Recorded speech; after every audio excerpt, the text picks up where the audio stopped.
안녕하십니까? 오늘은 우리가 흉살론의 세 번째 귀문관살에 대한 말씀을 드리겠습니다. 제가 사주 감명을 해오면서 흉살 중에서 가장 나름대로 비중을 두고 있는 부분이 이 귀문관살입니다.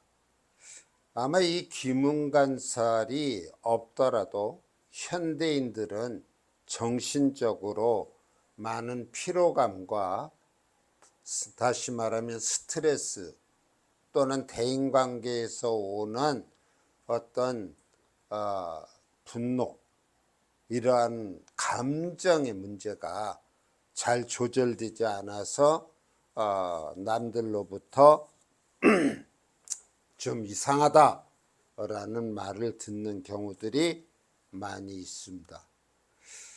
이 귀문관살이라고 하는 것은 예전에 흔히 말하기를 귀신이 들락날락거려서 어떤 말의 일관성이나 행동에 어떤 그 일관성이 없다. 또 사사로운 일에 너무 집착한다든지 그러한 면들이 있어서 저 사람 정신병원에 가봐야 될 거 아니야? 이런 얘기를 하는 걸 들은 적이 있습니다. 근데 이 귀문관살이라고 하는 것은 어떤 그 매사 한 가지 일에 집착하고 몰두하는 그러한 경향이 있는데 그걸 우리는 편집증적 증세라고 얘기를 합니다. 그 편집적인 증세가 있으면 가정생활에서도 의처증, 의부증이 있게 되고요. 또한 어떤 그 자신의 감성과 이성이 교차하는 가운데에서 변덕스러움, 다시 말해서 종잡을 수 없는 그러한 현상들도 나타납니다. 이 원망과 불평, 불만을 많이 하게 되고요. 조금만 소홀히 해도 상대를 원망한다든지 그 원망이 지나쳐서 배타심과 증오심으로 살아가는 사람도 있으며 심지어는 저주를 하는 경우도 있습니다.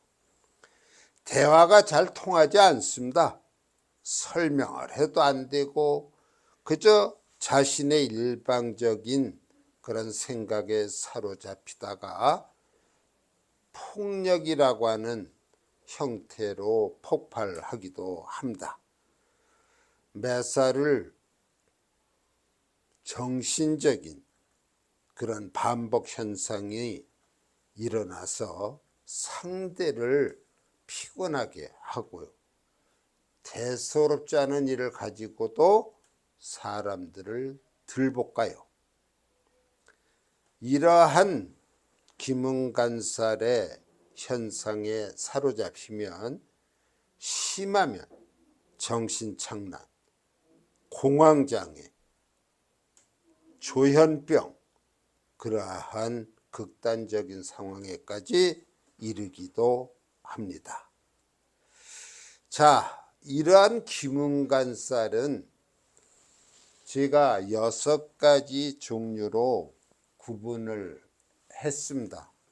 근데 순서를 제 임의대로 바꿨어요.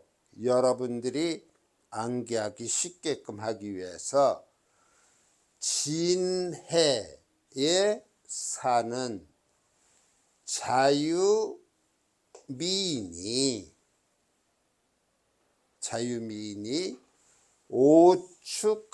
오죽하면 사술, 뱀술을 먹고 사술 묘신하랴 묘한 행동을 하겠는가? 제가 처음 이 명리 공부에 임했을 때 저를 가르쳐 주신 선생님이 이렇게 암기해라 하고 말씀을 하신 기억이 나서 저도 한번 말씀드려 보는 겁니다. 진해의 자유 미인이 오죽하면 사수를 먹고 묘신하랴. 요 밑에 두 가지는요, 원진살에서 가져온 것입니다. 원진살에도 6가지가 있었어요. 근데 그 6가지 중에서 네 가지가 이 귀문관살과 상통합니다. 같습니다. 그래서 요 이뉴와 자미도 가만히 보면은, 이뉴라고 하는 것은 여기 귀문관살에 요 유와 인이 결합한 형태의 원진살입니다. 또 자미라고 하는 것도 이렇게 자와 미가 연결돼서 형성된 원진살이 되죠. 그래서 저의 경우는 이 귀문관살을 8가지로 나누어서 말씀을 드리곤 합니다. 자, 이러한 귀문관살은 언제 생기느냐? 물론 명조 내에, 사주 내에 이러한 지지들이 놓여 있다면은, 아, 이 사람은 귀문관살을 가지고 있구나, 그렇게 우리가 볼 수가 있는데, 대개 귀문관살이 생길 때에는 사주에 어떤 특정한 오행이 편중되고 혼잡되었을 때, 또 오행에 있어서 수화 상쟁, 수와 화가 상쟁, 서로 다툰다, 또는 금목 상쟁, 금과 목이 서로 쟁투를 벌일 때, 그리고 사주에 조후가 이루어져 있지 않을 때, 이 조후에 대한 말씀은 격구 용신을 공부할 때에 구체적으로 설명을 드리겠습니다. 또는 인성이나 관성이 약해서 파괴되어 있을 때, 이럴 때 귀문관살이 주로 생긴다고 볼 수가 있습니다. 그러나 귀문관살도 긍정적인 면이 없는 건 아니에요.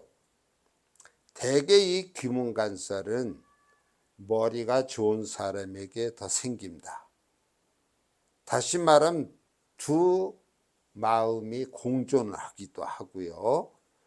그러면서도 내적으로는 어떤 열등감, 콤플렉스 같은 것들을 가지고 있어서 어떤 기존 세력에 대한 반발심 같은 것을 갖고 있기도 합니다.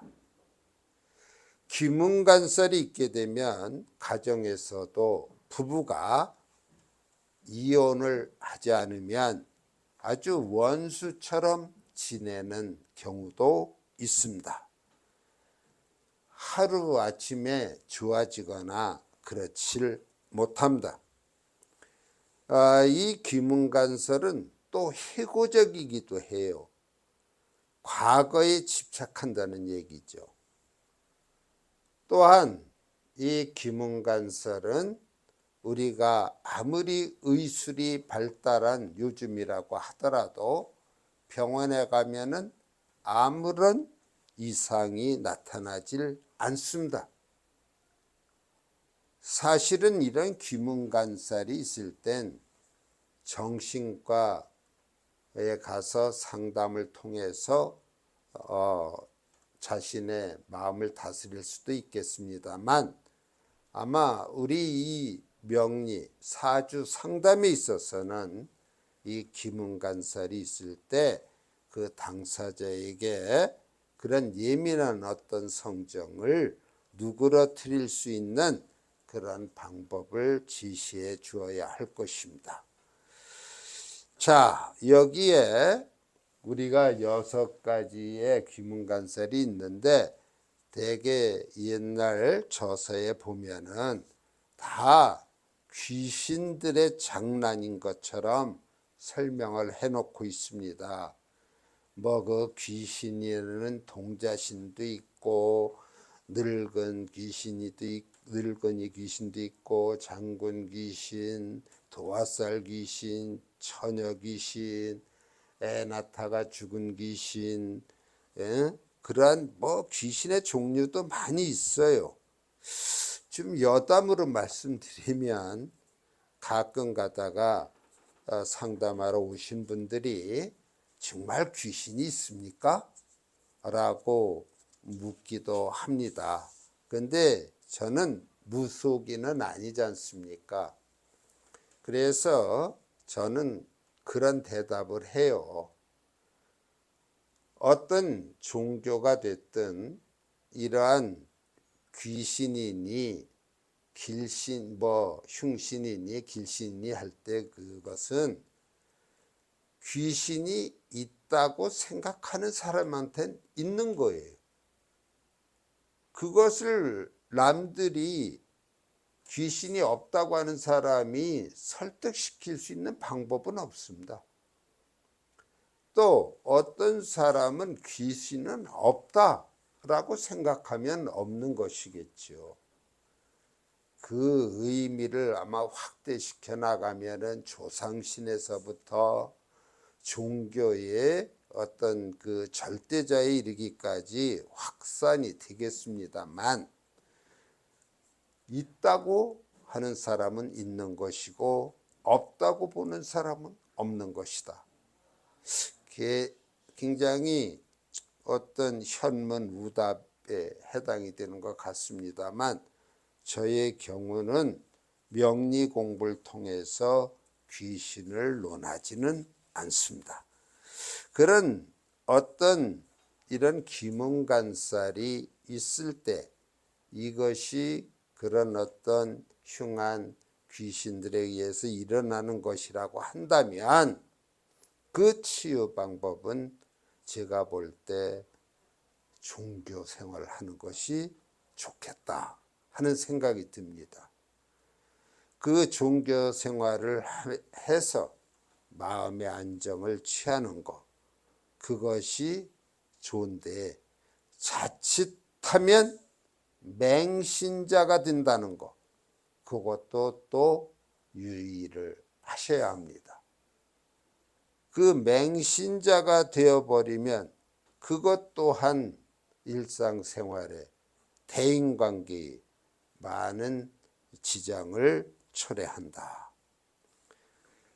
이 명리를 공부하시는 분들에게는 귀문간살이 있으면 오히려 더 세밀하게 감명할 수 있는 그러한 감각을 지니고 있다. 그런 식으로 얘기도 합니다. 그래서 어떤 이 귀문간살이 있고 사주가 신약하다면 대개 무속인이 된다든가 하는 그런 경우도 있습니다. 그렇게 해서 풀어내는 분들도 계신데, 무엇보다도 중요한 것은 마음을 잘 다스릴 수 있게 주위에서, 주변에서 도와주는 것입니다. 자, 그렇게 하면은 우리가 이 귀문간살은 현대인들에게 저는 강하고 약함의 정도는 있으나 현대를 살아가는 사람들에게는 다 이러한 귀문간살의 영향이 있지 않은가, 그렇게 판단을 합니다. 하여튼 앞으로도 더 많은 제가 임상을 통해서 이 귀문간살의 원인을 밝혀보고자 하는 그런 생각을 갖고 있습니다. 오늘 귀문간살에 대한 강의 여기서 마치겠습니다. 들어주셔서 감사합니다.